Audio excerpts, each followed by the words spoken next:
خبر شامل کرتے ہیں خوشاب سے۔ گلستان بابر روڈ یوٹیلٹی سٹور پر آٹا، چینی، گھی ہر وقت دستیاب ہیں۔ حکومت پاکستان کی جانب سے یوٹیلٹی سٹورز پر عوام کو دیے جانے والے ریلیف پیکج کو یقینی بنانے کے لیے تمام اقدامات کو یقینی بنایا جا رہا ہے۔ اشیاء خورونوش جس میں آٹا، گھی، چینی، دالیں وغیرہ وافر مقدار میں بآسانی خریدی جا سکتی ہیں۔ یوٹیلٹی سٹور پر خریداری کرنے کے لیے آئے ہوئے خوشاب کے شہریوں کا کہنا تھا کہ یوٹیلٹی سٹور کا تمام عملہ عوام کے ساتھ بہت اچھا تعاون کر رہا ہے۔ بزرگوں کے بیٹھنے کے لیے کرسیاں، ٹھنڈے پانی اور دھوپ سے بچاؤ کے لیے ٹینٹ لگا کر چھاؤں کا انتظام کیا گیا ہے اور حکومت پاکستان کی جانب سے عوام کو بہت اچھا ریلیف پیکج دیا جا رہا ہے۔ شہریوں نے خوشی کا اظہار کرتے ہوئے حکومت کے اس اقدام کو سراہا ہے۔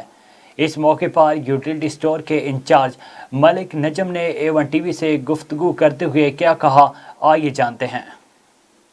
ہمارے پاس 150 گٹو پڑا ہے۔ آپ نے ڈیمانڈ بھی 150 کی تھی؟ بالکل 150 کی تھی ہم نے، 150 گٹو ہمارے پاس آیا ہے۔ اور یہ جو فی کس آپ دے رہے ہیں لیڈیز جینٹس کو، آپ کتنا دے رہے ہیں؟ ایک کارڈ کے اوپر کتنا دے رہے ہیں؟ 2 گٹو 3 گٹو دے رہے ہیں۔ اور گھی کتنا دے رہے ہیں ساتھ؟ گھی جو مطلب بندہ خریدنا چاہے تو گھی بھی دیتے ہیں، چینی بھی دیتے ہیں، جو چیز ہمارے پاس جو موجود ہے ہم عوام کو دے